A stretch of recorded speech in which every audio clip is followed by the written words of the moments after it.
Kaming mga kabataan karon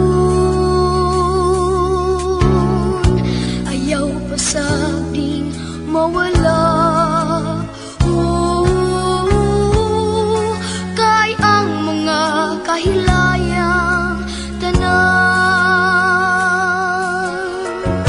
ani-ananing kalibutan. Kung kami